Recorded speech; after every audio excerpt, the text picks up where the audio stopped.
துபாயிலிருந்து உங்கள் சம்சு பாய்.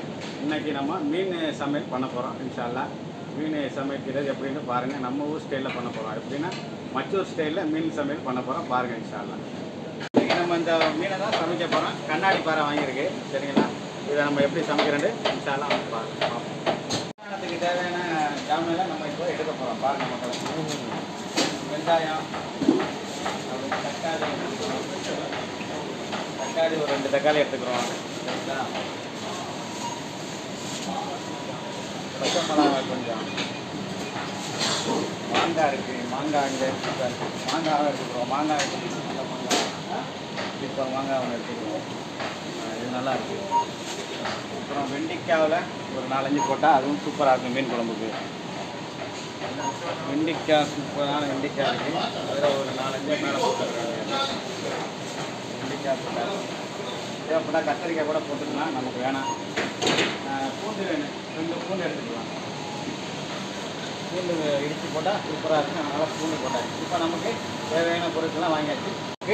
தேவைக்கு ஒரு தேங்காய் பால் ஒன்று எடுத்துக்குவோம். ஏன்னா தேங்காய் பால் அரைச்சி ஆரை மீன் ஊற்றினோம்னா ரொம்ப சூப்பராக இருக்கும். ஒரு முருங்கைக்காய் போட்டுக்கலாம், மீனானது நல்லா இருக்கும், டேஸ்ட்டாக இருக்கும். இதை எடுத்துக்கலாம். பார்ப்போம், இது நல்லா இருக்குது. ஓகேவா? இப்போ பாறை மீன், கண்ணாடி பாறை மச்சூர் ஸ்டைலில் எப்படி செய்ய போகிறோன்ட்டு நம்ம அதை பார்க்க போகிறோம். முதலாக மீனை கழுவி வச்சுருக்குது. உப்பு மஞ்சத்தூள் போட்டு எப்பவும் போல் மீனை அலசி கழுவி வச்சுருக்கிறோம். இப்போ வெங்காயம் வெட்டி வச்சுருக்கிறோம், 2 வெங்காயம். நம்ம அந்த சூப்பர் மார்க்கெட்டில் வாங்கின வெண்டைக்காய். இப்போ வந்து தக்காளி இருக்குது, தக்காளி வெட்டி வச்சுருக்கோம். ஒரு மாங்காய் வெட்டி வச்சுருக்கோம். ஒரு முருங்கைக்காய், ஒரு 5 பச்சை மிளகாய், பூண்டு கொஞ்சம் ஆட் பண்ணிக்கிறோம். தேங்காய் பூ வாங்கியிருக்கிறோம். இதை அரைச்சி நம்ம அதில் கலந்து காட்டுவோம். அது இப்போ கருவேப்பிலை வாங்கியிருக்கிறோம். அந்த கருவேப்பிலை நமக்கு சேர்த்துக்கலாம், நல்ல வாசமாக இருக்கும். முதல்ல வந்து புளி ஒரு 150 கிராம் எடுத்து ஊற போட்டுக்கிடுவோம். இப்போ நம்ம சட்டியை காய வச்சு முதலாவதாக எண்ணெயை ஊற்றுறோம். எண்ணெயை ஊற்றியாச்சு. இப்போ முதல்ல வந்து மீன் குழம்புக்கு மெயினாக வந்து ஃபஸ்ட்டில் வந்து வெந்தயம் தான் போடணும், சரிங்களா? இப்போ நம்ம ஒரு 10 கிராம் வெந்தயத்தை போட்டாச்சு. வெந்தயத்தை போட்டு கரு விட்டுறக்கூடாது, சிம்மிலே வச்சிடணும். அடுப்பை சிம்மில் வச்சு வெங்காயத்தை பொன் நிறத்தில் பொரித்து எடுத்துக்கிறோம். பொன் நிறமாக பொரித்து அதை நம்ம தனியாக எடுத்து வச்சுக்கிறோம். ஏன்னா அதை தான் நம்ம தாளிப்புக்கு ஊற்ற போகிறோம். இப்போ கருவேப்பிலை வந்து நம்ம போட்டு அதோட பொரிக்கணும். அதை இங்கே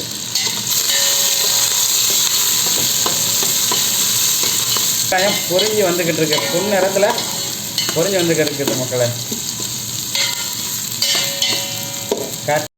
இப்போ வந்து வெங்காயம் நல்லா பொரிஞ்சு வந்துருச்சு. இதை நம்ம தனியாக எடுத்து வச்சுக்கிடுவோம் ஒரு பாத்திரத்தில்.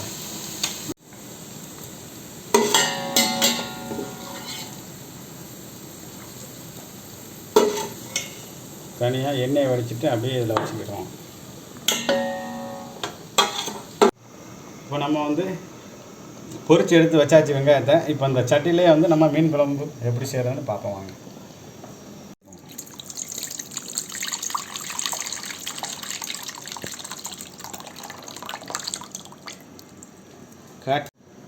புளி தண்ணி கரைச்சி ஊற்றி வச்சுருக்கு. அதோட வந்து தண்ணி நம்ம ஆட் பண்ணிக்கலாம். தேவைக்கேற்ப தண்ணி ஆட் பண்ணிக்கிற வேண்டியதான். இப்போ நம்ம 3 பேருக்கு சமைக்க போகிறோம். அந்த அளவு தான் இப்போ நம்ம வந்து காட்டுறோம். மஞ்சள் தூள், மல்லித்தூள், மிளகாய்த்தூள், ஜீரகத்தூள், உப்பு வந்து 2 டீஸ்பூன் வச்சுருக்குறோம். மஞ்சள் மிளகாய்த்தூள்லாம் 3 டீஸ்பூன் வச்சுருக்குறோம். இப்போ எல்லாத்தையும் அதில் சேர்த்து நம்ம கலக்க போகிறோம்.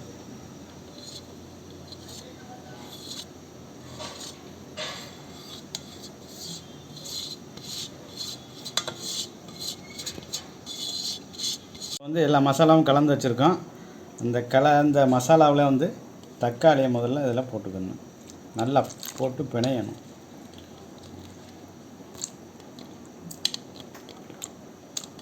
பூண்டையும் அதிலே போட்டுக்கலாம். பூண்டு, பச்சை மிளகாய் நம்ம வச்சுருந்தது போட்டு இப்போ அப்படியே வந்து கொதிக்க வைக்க போகிறோம். அந்த அதிலே கொஞ்சம் எண்ணெய் இருக்குது. அந்த எண்ணெயிலே இப்போ நம்ம இதை ஊற்றி அந்த எண்ணெயிலே நம்ம ஊற்றியாச்சு. ஊற்றி மூடி வச்சிட வேண்டியதுதான். இப்போ நமக்கு நல்லா கொதிச்சு வந்துக்கிடுச்சு. நல்லா கொதிச்சிருச்சு. மீன் குழம்புக்குள்ள தயாராக கொதிச்சிருக்கு. இப்போ அந்த கொதிக்கிற டயத்தில் நம்ம வந்து முருங்கைக்காயை போடுறோம். முருங்கைக்காய் மாங்காய் ரெண்டையும் சேர்த்தே போட்டுருவோம். இப்போ தான் நல்லா கொஞ்சம் வெந்துக்கிட்டு வரும். மாங்காயில் உள்ள புளிப்புலாம் நல்லா இறங்கிறேன். அப்படிங்கும்போது நமக்கு டேஸ்ட்டு நல்லாயிருக்கும். வெட்டி வச்சுருக்க அந்த வெண்டைக்காயும் சேர்த்து போட்டுக்கலாம். மூடி வச்சுருவோம். திறந்தாச்சு. மாங்காய் முருங்காயெலாம் நல்லா கொதித்து நல்லா வந்துக்கிட்டு இருக்குது. முக்கால் பழத்துக்கு வந்துடுச்சு. இப்போ வந்து நம்ம வந்து மீனை இதோட சேர்த்துக்கிடலாம். மீனை போட்டுற வேண்டியதான். சிம்பிளாக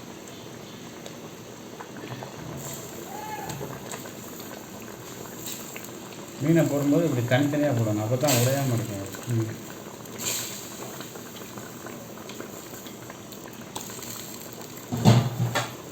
போட்டு எல்லாத்தையும் நல்லா குழம்புல படுற மாதிரி அமுக்க வேண்டியது.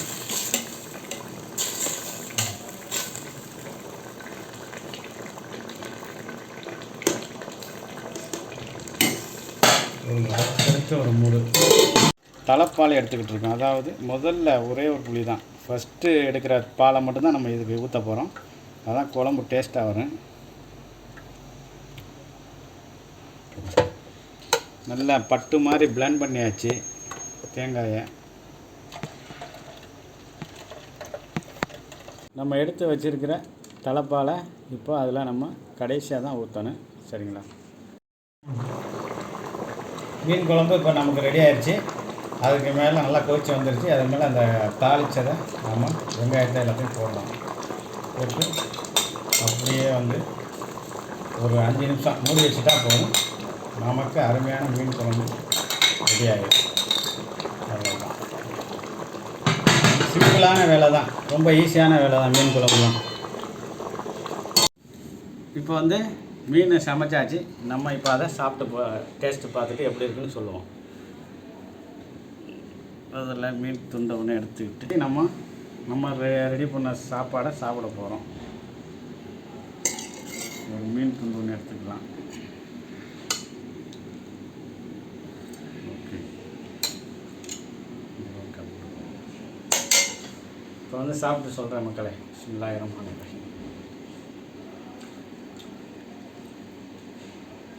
அல்ஹம்துலில்லாஹ். சிறப்பாக அமைஞ்சிருக்கு. மீன் நல்லா வெந்துருச்சு. மாவமாக இருந்துச்சு. நல்லா நைஸாக இருக்குது. நல்லா அருமையாக வந்து அமைஞ்சிருக்கு. சொல்லலாம். டேஸ்ட்டு சூப்பராக இருக்குது. நம்மளே செஞ்சு நம்மளே சாப்பிட்றதுல ஒரு தனி சுவை தான். என்ன தான் வந்து வெளிநாட்டில் வந்து கஷ்டப்பட்டு வேலை பார்த்தாலும் நம்ம ரூமில் இருந்து சமைச்சு சாப்பிட்றது மாதிரி ஒரு சுகம் எதுலேயுமே இல்லை. நீங்கள் ட்ரை பண்ணி பாருங்கள்.